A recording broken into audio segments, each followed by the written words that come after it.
Assalamualaikum warahmatullahi wabarakatuh. Saya Artia Prastiwi dan saya akan menyampaikan hasil rangkuman saya tentang buku referensi speaking yang berjudul How to Teach Speaking karya Scott Thornbury yang terdiri dari 7 chapter atau 7 bab dan memiliki jumlah halaman sebanyak 156 halaman. Baiklah, saya akan memulai untuk membacakannya.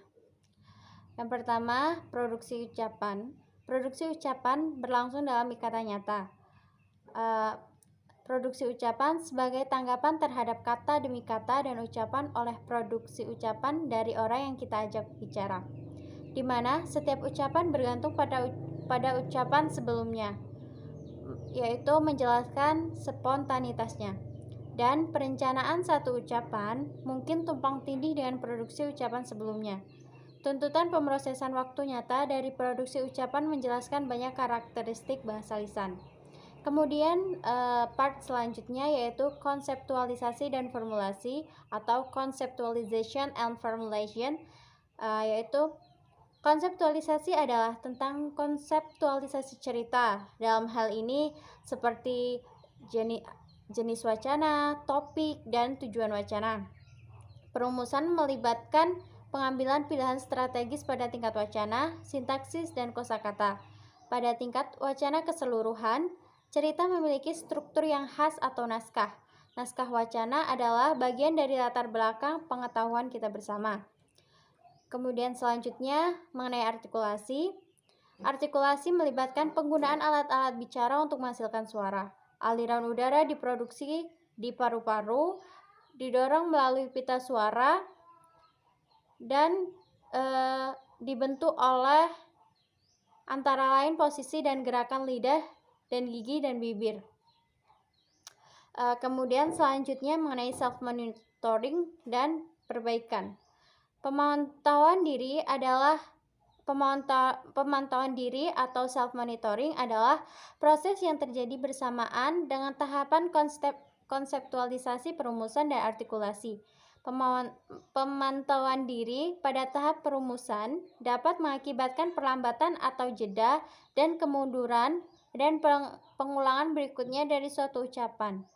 Pemantauan diri atas artikulasi menghasilkan jenis koreksi yang bahkan harus dilakukan oleh pembicara yang fasih ketika kata yang salah muncul atau pengucapannya menjadi salah.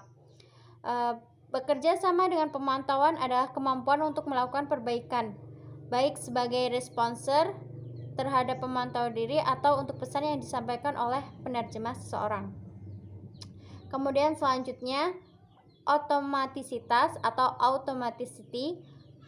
Otomatisitas memungkinkan pembicara memusatkan perhatian mereka pada aspek tugas berbicara yang membutuhkannya segera, baik itu perencanaan atau artikulasi. Pada tingkat formulasi, otomatisitas sebagian dicapai melalui penggunaan bongkahan prefabrikasi. Yang selanjutnya adalah mengenai kelancaran. Peneliti inti dari persepsi pendengar tentang kefasihan pengeras suara menunjukkan bahwa menjeda sama pentingnya. Semua pembicara berhenti, meskipun hanya untuk menarik nafas. Dan bahkan pembicara yang mahir pun harus berhenti dari waktu ke waktu untuk memungkinkan perumusan suatu ucapan mengikuti konseptualisasinya. Tapi sering lewat adalah tanda pasti dari pembicara yang kesulitan. Jika pembicara menghasilkan satu kata pada suatu waktu seperti ini, tidak peduli seberapa akurat hasilnya, pembicara biasanya tidak akan dinilai sebagai pembicara yang fasih. Kemudian selanjutnya, faktor signifikan lain dalam persepsi kelancaran atau fluency yaitu jumlah suku kata di antara jeda. Fitur fluency sekarang dapat diringkas seperti jeda mungkin lama tetapi tidak sering, jeda terjadi pada titik transisi yang berarti, dan ada suku kata dan kata yang panjang di antara jeda. Kemudian selanjutnya mengelola pembicaraan. Bagian pertama, interaksi. Dalam pembicaraan monolog seperti ceramah, pidato politik, dan stand-up komedi, sebagian besar pembicara menyesuaikan penyampaiannya dengan mempertimbangkan tanggapan audiens mereka. Yang selanjutnya mengenai pengambilan giliran. Momen rumit ini berhasil dinegosiasikan karena para pembicara terbiasa dengan aturan dan keterampilan mengambil giliran. Aturan mendasar dari pengambilan giliran adalah pembicara harus bergiliran memegang lantai. Maksudnya, ini menyiratkan bahwa tidak boleh ada dua pembicara yang berbicara sekaligus. Setidaknya untuk jangka waktu yang lama. Setidaknya tidak untuk jangka waktu yang lama. Ada dua aturan lebih lanjut, meskipun yang pertama bisa dibilang spesifik secara budaya. Selanjutnya, keheningan lama harus dihindari. Kemudian, dengarkan saat pembicara lain berbicara. Kemudian, keterampilan yang dengannya aturan-aturan ini dipatuhi meliputi mengenali momen yang tepat untuk mendapat giliran, menandakan fakta bahwa Anda ingin berbicara, memegang tegangan saat Anda mendapat giliran, mengenali ketika pembicara lain mengisyaratkan keinginan mereka untuk berbicara dan menghasilkan giliran. Kemudian selanjutnya menandakan kebijaksanaan bahwa Anda sedang mendengarkan. Dalam beberapa konteks, seperti dalam rapat bisnis atau ruang kelas, gerakan interaksional ini secara formal ditandai dengan misalnya mengangkat tangan.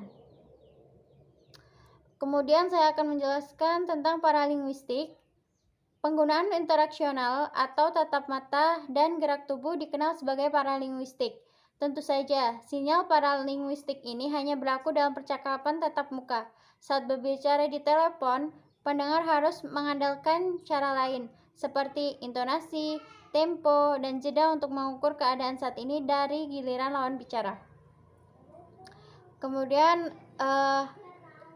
selanjutnya adalah bab 2 tentang pengetahuan ekstralinguistik. Jenis pengetahuan ekstralinguistik yang mempengaruhi berbicara mencakup hal-hal seperti pengetahuan topik dan budaya, pengetahuan tentang konteks, dan keakraban dengan penutur yang lain. Pengetahuan sosial budaya. Di negara X, diam yang lama ditoleransi dalam percakapan. Di negara Y, Anda biasanya tidak bertanya kepada orang-orang mengapa mereka tidak menikah. Di negara Z, Anda selalu menolak tawaran setidaknya 3 kali sebelum menerimanya. Pernyataan seperti ini termasuk dalam bidang pengetahuan sosiokultural.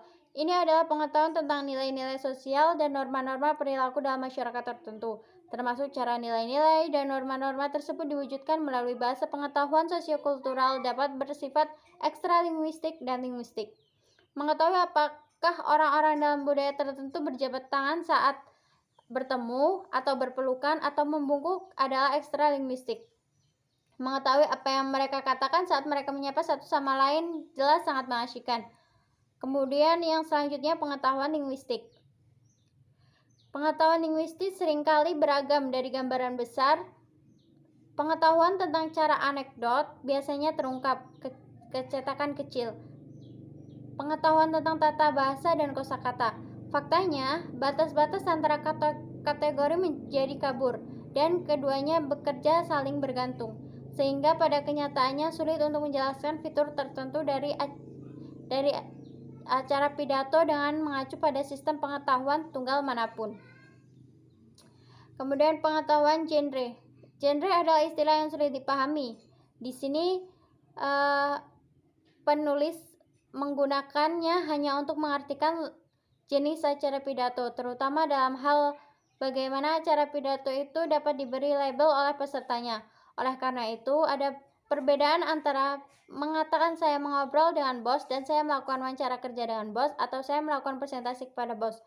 Pengetahuan tentang bagaimana genre tertentu seperti mengobrol, wawancara kerja, atau presentasi bisnis direalisasikan adalah bagian dari pengetahuan linguistik yang dibagikan oleh pembicara dalam komunitas pidato tertentu.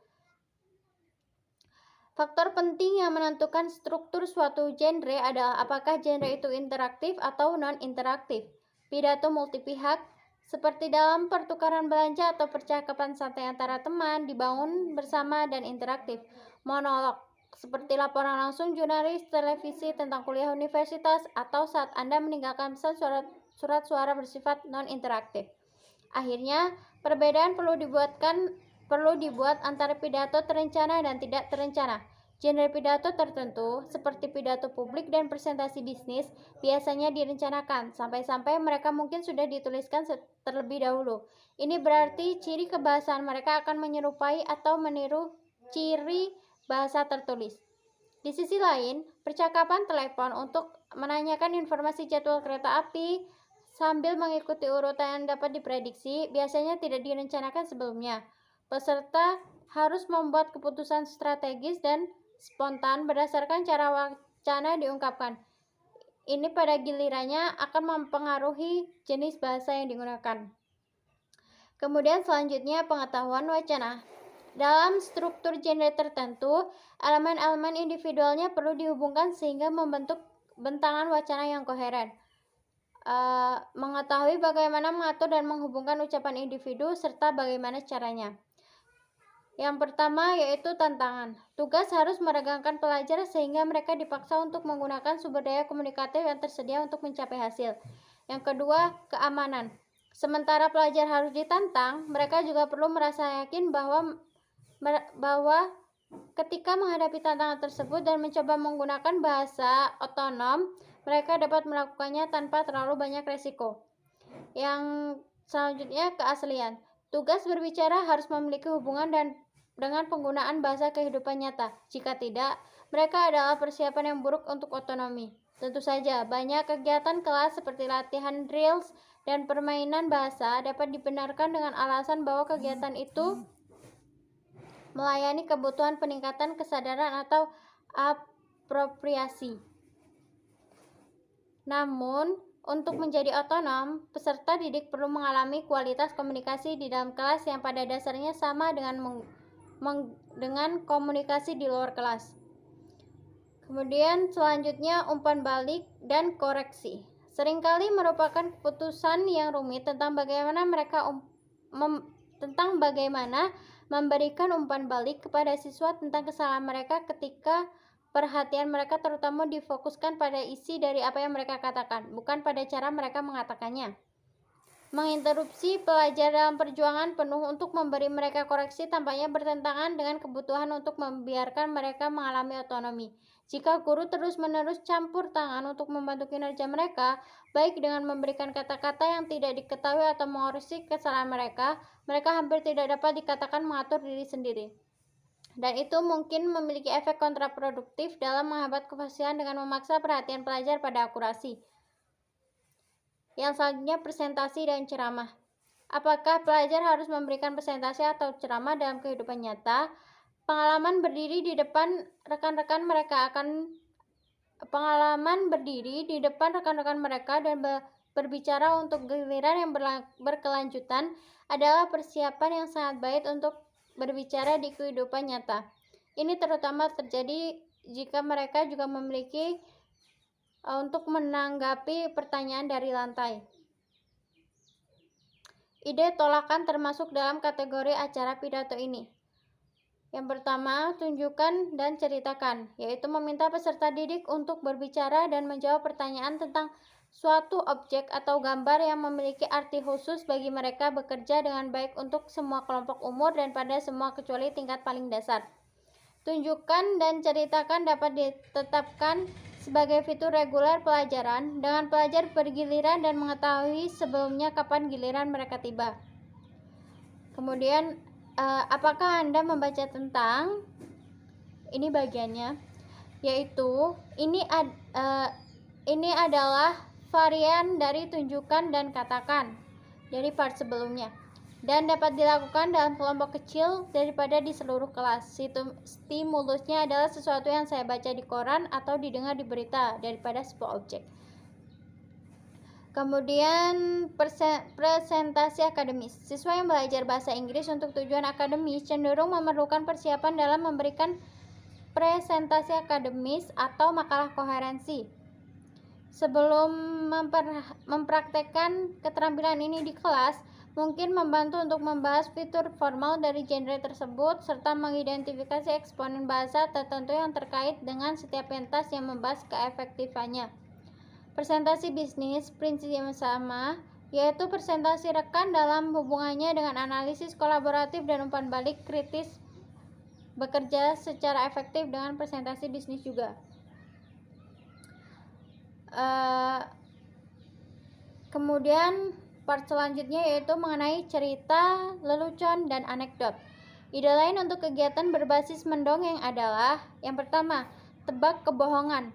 Peserta didik saling menceritakan 3 anekdot pribadi pendek yang 2 diantaranya benar dalam setiap hal tertentu dan yang ketiga diantaranya sama sekali tidak benar, tetapi tetap masuk akal. Para pendengar harus menebak kebohongan dan memberikan alasan untuk tebakan mereka. Mereka dapat diizinkan untuk mengajukan sejumlah pertanyaan setelah cerita selesai. Akan membantu jika guru mencontohkan kegiatan ini sebelum peserta didik melakukannya. Yang selanjutnya, sisipkan kata. Setiap peserta didik diberi kartu dengan kata atau ekspresi yang tidak biasa, mungkin yang baru-baru ini muncul di kelas, yang mereka rahasiakan. Mereka kemudian bergiliran saling menceritakan anekdot di mana mereka memasukkan barang rahasia mereka sesederhana mungkin. Di akhir setiap penuturan, yang lain harus menebak apa kata atau ungkapan itu. Yang selanjutnya,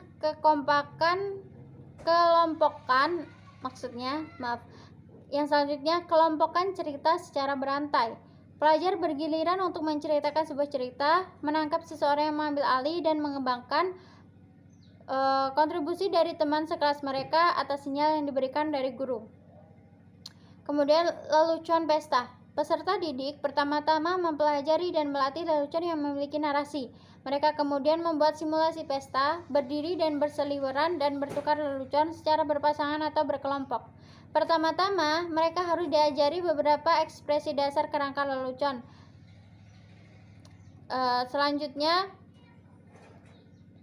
drama, permainan peran, dan simulasi berbicara. Ini adalah part selanjutnya, yaitu kegiatan yang melibatkan drama, yang melibatkan elemen drama, di mana pelajar mengambil lompatan imajinatif dari batas-batas kelas, memberikan batu loncatan yang berguna untuk penggunaan bahasa kehidupan nyata. Situasi yang kemungkinan besar akan dihadapi pelajar saat menggunakan bahasa Inggris di dunia nyata dapat disimulasikan, dan rentang register yang lebih besar dapat dipraktikkan daripada yang biasanya tersedia dalam obrolan di kelas. Misalnya, situasi yang melibatkan interaksi dengan orang yang benar-benar tidak dikenal atau yang memerlukan tindak tutur yang mengancam wajah seperti mengeluh dan menolak dapat disimulasikan dengan risiko yang relatif rendah. Bahasa formal yang biasanya tidak terjadi dalam konteks kelas dapat dipraktikkan. Sebaliknya, dalam simulasi, siswa bermain sendiri dalam situasi simulasi. Mereka mungkin terjebak dalam lift atau menelepon untuk mengatur tamasya misalnya. Simulasi yang lebih rumit mungkin melibatkan perencanaan bersama dan presentasi rencana bisnis. Drama adalah istilah yang lebih umum, mencakup baik permainan peran dan simulasi, serta jenis kegiatan lain, seperti bermain, membaca, mengaji, dan improvisasi. Berikut ini adalah pilihan jenis kegiatan drama. Dipilih karena mereka berpotensi sangat produktif bahasa, dapat disesuaikan dengan tingkat keahlian yang berbeda dan untuk topik yang berbeda, dan karena mereka memungkinkan pelajar mengalami otonomi dalam keterampilan berbicara. Mereka juga memiliki keuntungan tambahan karena membutuhkan sedikit atau tanpa bahan, dan karenanya dapat diatur secara spontan dan dalam sebagian besar konteks pengajaran. Jenis kegiatan drama pertama yaitu alibi. Kegiatan klasik ini memiliki elemen permainan, di mana peserta harus saling mencoba dan mengecoh, dan dapat dimainkan beberapa kali tanpa kehilangan minat. Part selanjutnya, diskusi dan debat. Berikut beberapa format diskusi umum, yaitu yang pertama, kartu diskusi. Guru menyiapkan set kartu sebelumnya yang berisi pernyataan tertulis terkait dengan topik yang telah dipilih sebelumnya. Dalam kelompoknya, seorang siswa mengambil kartu pertama, membacanya dengan lantang, dan mereka mendiskusikannya selama yang mereka butuhkan sebelum mengambil kartu berikutnya, dan seterusnya. Pernyataan khusus IVA tidak menarik bagi mereka. Mereka dapat melanjutkan pernyataan berikutnya. Tujuannya belum tentu membahas semua pernyataan. Guru harus memutuskan pada titik mana untuk mengakhiri kegiatan. Kelompok yang telah menyelesaikan lebih awal dapat menyiapkan ringkasan poin utama yang muncul. Ringkasan ini dapat digunakan untuk membuka diskusi ke seluruh kelas. Kemudian yang selanjutnya, diskusi pemanasan, yaitu ketika memperkenalkan topik baru atau mempersiapkan peserta didik untuk membaca atau mendengarkan teks, adalah umum untuk menetapkan beberapa pertanyaan untuk diskusi berpasangan atau kelompok, diikuti dengan laporan kembali seluruh kelas. Pertanyaan diskusi ini mungkin menargetkan pengetahuan umum tentang topik. Dalam hal ini dapat ditetapkan sebagai tugas penelitian pekerjaan rumah atau beberapa tanggapan yang dipersonalisasi untuk topik tersebut. Yang selanjutnya, balon debat. Format populer ini didasarkan pada gagasan bahwa balon dengan muatan penumpangnya kelebihan muatan berbahaya dan setidaknya salah satu penumpang harus dibuang. Anggota kelompok yang mewakili orang-orang terkenal dalam sejarah, orang-orang terkenal yang masih hidup, atau orang-orang dengan profesi yang berbeda mengemukakan alasan mereka mengapa mereka harus diselamatkan dan mengapa orang lain harus dikorbankan. Ini bekerja paling baik jika siswa memiliki waktu untuk mempersiapkan kasus mereka, dan ini dilakukan secara berpasangan. Kemudian perdebatan piramida atau konsensus. Prinsip format ini adalah bahwa pada awalnya individu bekerja berpasangan untuk mencapai konsensus tentang suatu masalah, dan kemudian pasangan ini mencoba meyakinkan pasangan lain sebelum membentuk kelompok beranggotakan 4 orang dan seterusnya, hingga seluruh kelas mencapai kesepakatan. Diskusi panel. Yang selanjutnya, diskusi panel. Ini mengadopsi format debat televisi di mana orang-orang yang mewakili berbagai corak pendapat tentang suatu topik, seperti beberapa masalah yang relevan secara lokal, mengajukan argumen, biasanya di bawah bimbingan seorang ketua. Salah satu cara untuk mengaturnya adalah dengan membiarkan siswa pertama bekerja berpasangan untuk menyusun argumen mereka. Kemudian salah satu dari setiap pasangan mengambil tempat mereka di panel, sementara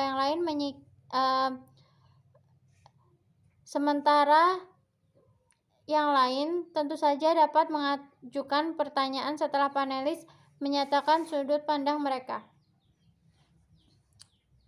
Kemudian bagian selanjutnya yaitu berbicara di luar kelas.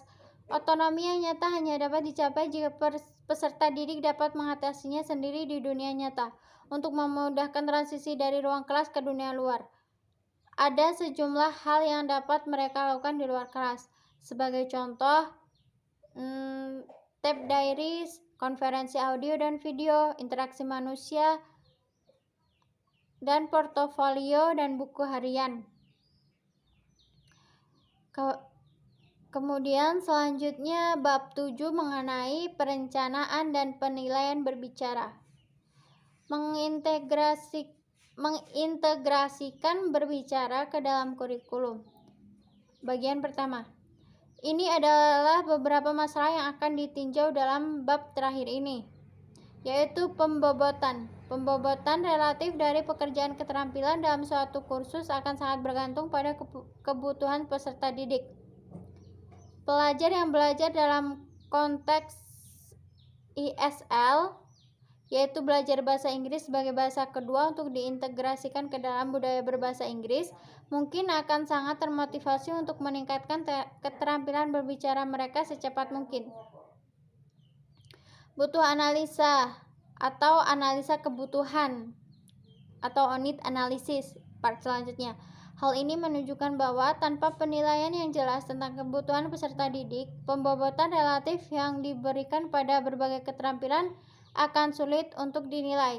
Demikian pula, kebutuhan peserta didik juga akan menentukan keseimbangan terbaik antara akurasi dan fluensi atau kelancaran. Menganalisis kebutuhan peserta didik dapat dilakukan secara informal, cukup dengan berbicara dengan mereka, atau lebih formal melalui penggunaan kuesioner atau dengan mewawancari manajer pelatihan atau pemangku kepentingan lainnya. Selanjutnya, tes penempatan. Setidaknya, tes penempatan harus digunakan untuk penilaian awal keterampilan berbicara para kandidat. Ini berlaku sama untuk pelajar yang kebutuhannya sangat spesifik dan bagi mereka yang kebutuhannya hanya dirumuskan secara samar. Seharusnya jelas bahwa sisa kertas dan pensil yang cepat, seperti tes pilihan ganda tata bahasa, sama sekali tidak memadai dalam hal menilai kemampuan berbicara pelajar.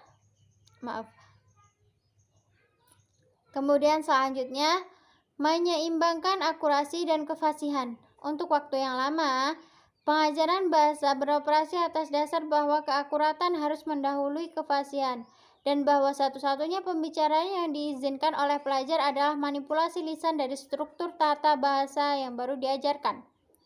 Urutan pengajaran didasarkan pada penguasaan awal item tersebut. Baru kemudian barang-barang ini digabungkan dengan barang-barang yang dipelajari sebelumnya dan dipraktekkan dalam produksi gratis. Banyak pengajaran remedial juga diperlukan karena akurasi adalah tujuan utama dari pendekatan yang sangat terfokus pada bentuk ini. Dan standar yang digunakan untuk menilai akurasi didasarkan pada deskripsi bahasa tertulis, bukan lisan. Selanjutnya, mengenai menyusun silabus berbicara. Cara lain untuk mengatur isi silabus berbicara adalah sebagai berikut, yaitu yang pertama, tata bahasa lisan, termasuk kepala, ekor, elipsis, penanda wacana, dan lain-lain. Yang kedua, fitur pengucapan, termasuk tekanan dan intonasi, ritme, dan chunking. Yang selanjutnya, strategi komunikasi, seperti paraphrase, memohon bantuan bahasa formula, dan lain-lain. Yang selanjutnya, rutinitas atau langkah-langkah percakapan seperti pembukaan, penutupan, mengubah topik. Yang selanjutnya, aturan dan struktur percakapan seperti pengambilan giliran, pasangan kedekatan, dan prinsip kerjasama. Kemudian selanjutnya, tindak tutur seperti mengundang, meminta, memuji, dan lain-lain. Kemudian register seperti bahasa formal versus informal. Yang selanjutnya, skrip seperti pertemuan layanan, salam, genre bahasa telepon, seperti bercerita dan berbicara, seperti bercerita dan bercanda, berpidato, situasi wawancara, seperti di kantor tiket, di bank, restoran, dan lain-lain. Yang terakhir, faktor budaya, seperti kesopanan, topik tabu, penggunaan gerak tubuh, dan lain-lain. Yang selanjutnya, mengintegrasikan keterampilan. Silabus berbicara terpisah atau kursus berbicara yang berdiri sendiri mungkin memberi kesan bahwa berbicara ada dalam isolasi. Faktanya, sangat sedikit acara pidato di dunia nyata yang ada secara independen dan dari keterampilan bahasa lainnya. Bahkan, acara pidato yang relatif non-interaktif seperti membuat pidato formal melibatkan beberapa persiapan dalam bentuk penulisan. Dan tentu saja, berbicara selalu mengasumsikan pendengar, apakah hadir secara fisik atau di ujung lain baris. Memang, salah satu kesulitan utama yang dihadapi penutur bahasa lain adalah masalah memahami apa yang dikatakan penutur lain.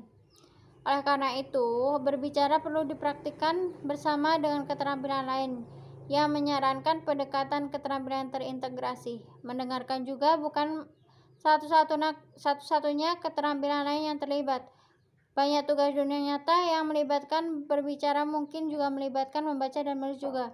Kontak pertama pelajar di negara berbahasa Inggris, misalnya, mungkin di meja imigrasi bandara internasional, di mana mereka tidak hanya harus menjawab pertanyaan, tapi mereka juga harus menerjemahkan dan melengkapi kartu imigrasi, ikuti rambu, membuat pernyataan pabean, dan membaca literatur terkait.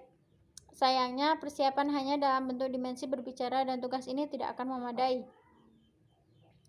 Kemudian selanjutnya mengenai pendekatan berbasis tugas. Jenis tugas umum meliputi survei, yaitu ketika kelompok peserta didik secara kolaboratif membuat kuesioner tentang topik selera musik, mensurvei seluruh kelas, menyusun hasil dan melaporkannya ke kelas. Kemudian rancang tugas, yaitu seperti ketika peserta didik berkolaborasi dalam memutuskan penggunaan yang paling efektif untuk ruang kosong di lingkungan mereka dan mempresentasikan kasus mereka pada seluruh kelas. Yang kemudian selanjutnya tugas penelitian, seperti ketika peserta didik menggunakan sumber daya internet, misalnya untuk meneliti aspek sejarah lokal dengan masuk untuk menulis kata-kata untuk sebuah monumen baru. Yang selanjutnya tugas imajinatif, seperti ketika peserta didik membuat naskah, melakukan dan merekam rekaman radio berdasarkan cerita rakyat daerah. Part selanjutnya assessing berbicara atau penilaian berbicara. Jenis tes lisan yang paling umum digunakan adalah wawancara, monolog langsung, rekaman monolog, permainan peran, tugas kolaboratif, dan diskusi. Selanjutnya kriteria penilaian meliputi tata bahasa dan kosakata, manajemen wacana, dan komunikasi interaktif. Sekian hasil rangkuman yang telah saya bacakan. Terima kasih atas perhatiannya. Saya akhiri. Wassalamualaikum warahmatullahi wabarakatuh.